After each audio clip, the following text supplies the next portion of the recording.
किसान भाइयों और बहनों नमस्कार। आज किसान संचार की ओर से हम आपको गर्मी के मौसम में उगाए जाने वाली मूंग की फसल के बारे में जानकारी दे रहे हैं। तो जैसे आप जानते हैं गांव में कहावत होती है, आम के आम गुठली के दाम। तो ये ऐसी फसल है जो दो तरफ आम की तरह दो तरफ फायदा करती है।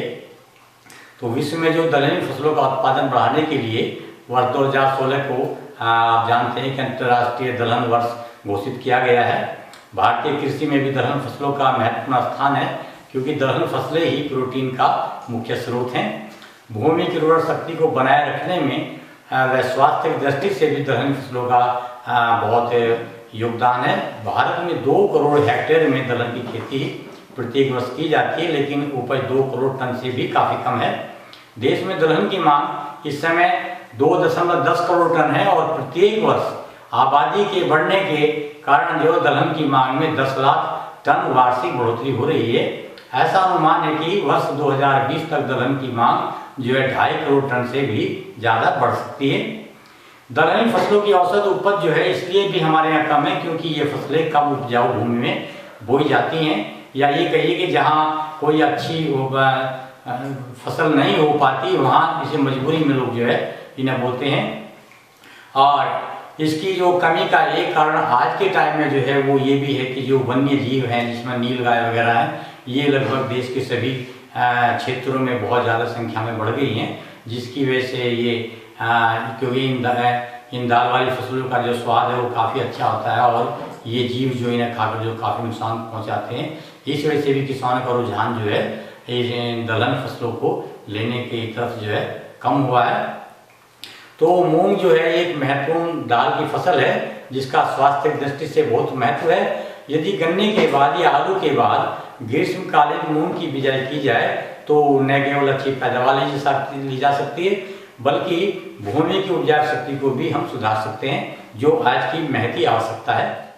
हरियाणा कृषि विश्वविद्यालय हिसार और पंजाब कृषि विश्वविद्यालय लुधियाना द्वारा जो कुछ किस्मों की ऐसी किस्मों की सिफारिश की गई है जो ग्रीष्मकाल ऋतु में जो बहुत अच्छी पैदावार देती हैं, और पैदावार के बाद जो इसका जो अवशेष है, मतलब जो पौधा है, वो हरी खाद के रूप में जो है बड़ा अच्छा काम करता है। तो इसकी किस्में जो है वो हैं मुख्य रूप से पहली है मुस्कान। जो मुस्कान किस्में हैं ये MH 96 के नाम से अनुमोदित की गई थी। ये जो है पीले पत्ते वाले मोज़ेक वायरस रोग के लिए अवरोधी है। इसकी फलियां एक साथ पकती हैं। इसकी पैदावार लगभग 4 क्विंटल प्रति एकड़ जो है मिलती है। दूसरी किस्म है बसंती। ये किस्म लंबे बढ़ने वाली है। इसकी जो 90% फलियां एक साथ पक जाती हैं। यह लगभग 65 दिनों में पककर तैयार हो जाती है। इसकी पैदावार 6-7 क्विंटल प्रति एकड़ है। ये कम समय की फसल होने के कारण जो है गर्मी में उस समय ये तैयार हो जाती है जब खेत में कोई और फसल होने की उम्मीद कम होती है। तीसरी किस्म है MH 421। ये किस्म भी 60 दिनों में पककर तैयार हो जाती है। इसकी फलियां जो है झड़ती नहीं है। ये पीले पत्ते वाले मोज़ेक वायरस रोग, पत्तों के धब्बों का रोग व झुलसा रोग के लिए अवरोधी है। इसका दाना बहुत आकर्षक, चमकीला, हरा और मध्यम आकार का होता है। इसकी भी जो औसत उपज है वो 4 से 5 क्विंटल प्रति एकड़ जो है मिल जाती है। एक और किस्म है SML 668, जो बहुत ही पॉपुलर किस्म है उत्तर भारत में। तो ये किस्म पंजाब कृषि विश्वविद्यालय लुधियाना द्वारा विकसित की गई थी, जो कि ग्रीष्मकाल ऋतु में 5-6 क्विंटल प्रति एकड़ पैदावार देती है। हरियाणा के कई जिलों में जो इसे बहुत सफलतापूर्वक और बड़े पैमाने पर उगाया जा रहा है। इसके जो बिजाई का समय और खेत की तैयारी की बात है तो ग्रीष्मकालीन मूंग की जो बिजाई है वो केवल सिंचित क्षेत्रों में की जा सकती है। मूंग की खेती के लिए दोमट से जो हल्की दोमट मिट्टी अधिक उपयुक्त रहती है। भूमि में उचित जल निकास का प्रबंध होना चाहिए। 2 जुताइयां करके व हर जुताई के बाद सुहागा लगाकर खेत को अच्छी तरह तैयार करें। खेत समतल हो व ढेले व घास फूस नहीं होने चाहिए। भूमि लवणीय और कलर वाली ना हो। मूंग की बिजाई का जो उपयुक्त समय है वो पूरा मार्च का महीना है। इसके बाद बिजाई ना करें, क्योंकि लेट बिजाई करने पर वर्षा पकाव के समय वर्षा हो सकती है और फसल की कटाई नहीं हो सकेगी, और वर्षा के कारण इसकी वानस्पतिक वृद्धि जो बहुत अधिक हो जाती है और फसल में फलियां नहीं लगती। कई किसान भाई मूंग की बिजाई गेहूं की कटाई की बात करते हैं, जिसके कारण फलियां नहीं लगती और फसल को हरी खाद के रूप में ही दबाना पड़ता है।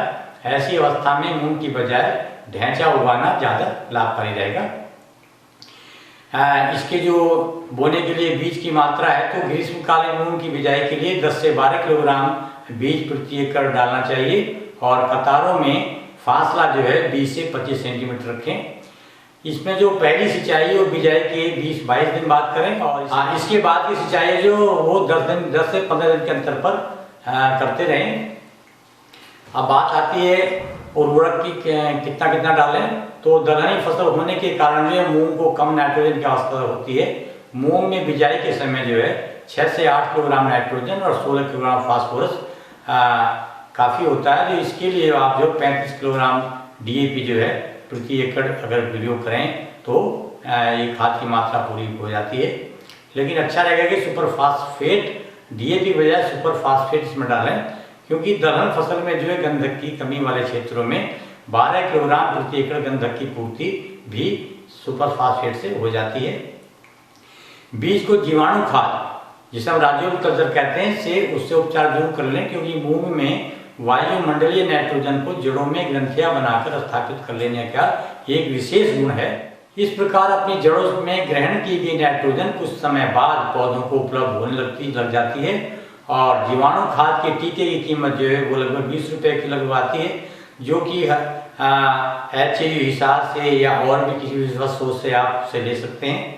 बीज को उपचारित करने के लिए जो है 200 मिलीलीटर पानी में 50 ग्राम गुड़ को घोल लें और इस घोल को जो 1 एकड़ का बीज 10-12 किलो है आप उसके ऊपर डाल कर अच्छी तरह मिला दें और ये करने के बाद ये जो टीका है एक पैकेट 200 ग्राम का वो पूरे पर डालकर और इस तरह लपेट करें कि सारे बीज जो हैं इस टीके से जो काले हो जाएं और उसके बाद थोड़ा सा छाया में हरा कर लें इसे और उसके बाद जो बिजाई खेत में कर दें। ध्यान रहे कि हर दलहन फसलों के लिए अलग अलग टीका प्रयोग किया जाता है, इसलिए खरीद के समय इसका विशेष ध्यान रखें। इन टीकों के प्रयोग से न केवल पैदावार में बढ़ोतरी होती है बल्कि भूमि की उपजाऊ शक्ति में भी बढ़ोतरी होती है। मिट्टी में उर्वरकों का प्रयोग जो है मिट्टी जांच के अनुसार अगर करेंगे तो ज़्यादा अच्छा होगा। समय समय पर देसी खादों का प्रयोग जरूर खेतों में करते रहें। खरपतवारों की रोकथाम के लिए 2 बार निकाय गुड़ाई इसमें कर लेनी चाहिए। पहली निराई जो है वो फसल बोने के 20 से 25 दिनों बाद और दूसरी निराई जो है फसल बोने के 30 से 35 दिनों बाद अगर करेंगे आप तो खरपतवारों की मात्रा जो है संख्या काफ़ी कम हो जाती है। तो किसान भाइयों, ये थी हमारी गर्मी में बोई जाने वाली मूंग की खेती के बारे में जानकारी। अगले एपिसोड में हम इसमें लगने वाले कीड़े और बीमारियों की जानकारी आपको देंगे। तब तक के लिए आप सबका धन्यवाद।